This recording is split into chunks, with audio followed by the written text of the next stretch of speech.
해피 뉴 이어!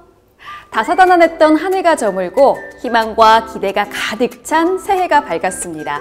2024년에도 어김없이 각종 미디어 매체에서는 올해의 경제와 사회 변화를 예측하는 다양한 서적과 영상들이 쏟아져 나오고 있는데요. 아무래도 작년보다는 더 나아진 올해, 그리고 오늘보다 더 발전한 내일을 맞이하기 위해서는 급변하는 트렌드의 흐름을 잘 파악하는 것도 매우 중요할 것 같습니다. 그래서 준비한 오늘의 주제! 2024년 청룡의 해를 관통할 사회문화 트렌드는 어떤 게 있을까요? 키워드로 함께 만나보시죠.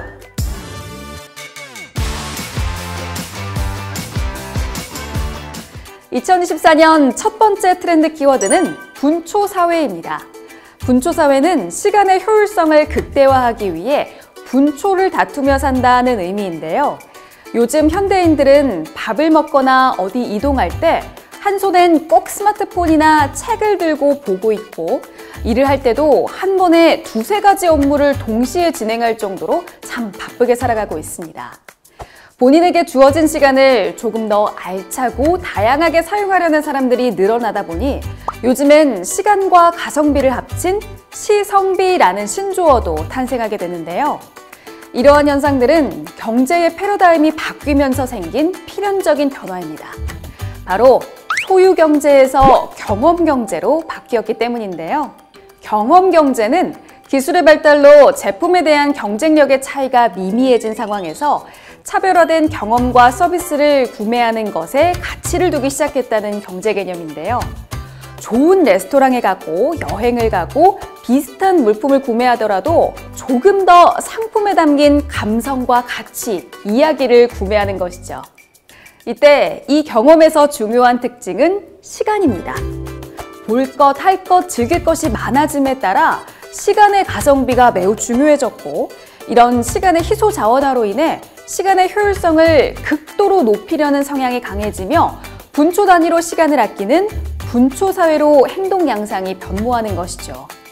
특히 이런 분초사회에서는 이제 돈을 쓰더라도 내 시간을 갖고자 하는 사람들이 늘어나면서 물질보다 경험을 위한 SNS 인증샷이나 전체 내용을 1분 이내로 압축 요약한 숏폼 콘텐츠, 영화나 드라마를 빨리 감기로 보거나 줄서기 앱을 통해 식당 대기 시간을 줄이는 등 자신에게 주어진 시간의 가치를 중요하게 여기는 콘텐츠 소비 방식이 대두되고 있습니다. 2024년 두 번째 사회문화 키워드는 바로 육각형 인간입니다. 우리가 어떤 대상의 여러 가지 특성을 비교 분석할 때 그 기준을 축으로 하는 육각형 이미지를 그리곤 합니다. 여기서 모든 기준축이 끝까지 꽉 차서 완벽한 모습을 보이면 정육각형이 되기 때문에 육각형은 종종 완벽이라는 의미로도 쓰이고 있는데요. 요즘 사람들, 특히 2030의 젊은 사람들은 외모, 학력, 자산, 직업, 집안, 성격 등의 인간 지수를 통하여 완벽하게 육각형을 이루는 사람들을 육각형 인간이라고 부르며 그들을 선망하고 추종하려는 경향성을 보입니다. 특히 이 육각형에서는 집안이나 성형하지 않은 외모 등 사람의 노력으로 해결되지 못하는 타고난 자질들을 높이 평가하는 데 특징이 있습니다. 그런데 이 육각형 인간은 다소 양면적이고 논쟁적인 트렌드입니다. 흔히 갓생이라고 하죠.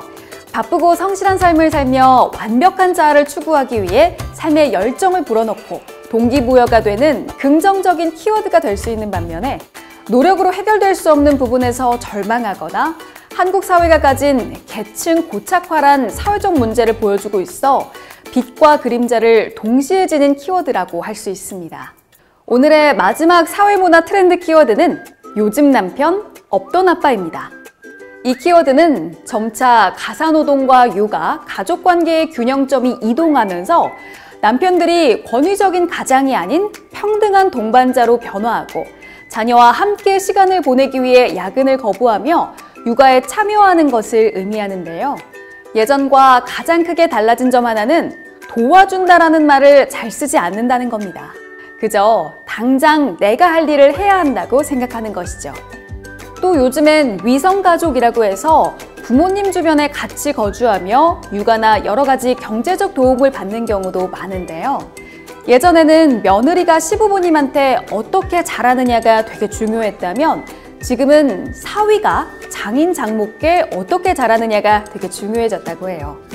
하지만 이러한 트렌드가 역설적으로 결혼에 대한 부담감으로 다가오기도 합니다.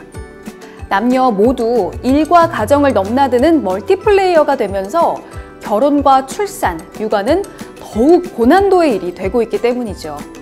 특히 다자녀 혜택과 남성 육아휴직이 저출생 문제의 해결책으로 언급되고 있으나 아직 현실적으로는 남성 육아휴직의 비중은 여전히 부족한 상황입니다.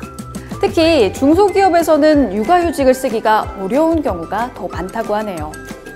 요즘과 같이 젊은이들이 더 많이 결혼하고 더 쉽게 아이를 낳아 기르고 더 행복하게 살아가기 위해서는 개인적 지지와 사회적 지원이 많이 필요해 보입니다. 이렇게 세 가지의 키워드로 만나본 2024 사회문화 트렌드 어떠셨나요? 여러 가지 공감되는 내용들도 있고 또 새롭게 알아가는 정보도 있으셨을 것 같은데요. 신협 뉴스쇼 다음에는 더욱 알차고 재미있는 내용으로 찾아뵙도록 하겠습니다. 시청해주셔서 감사합니다.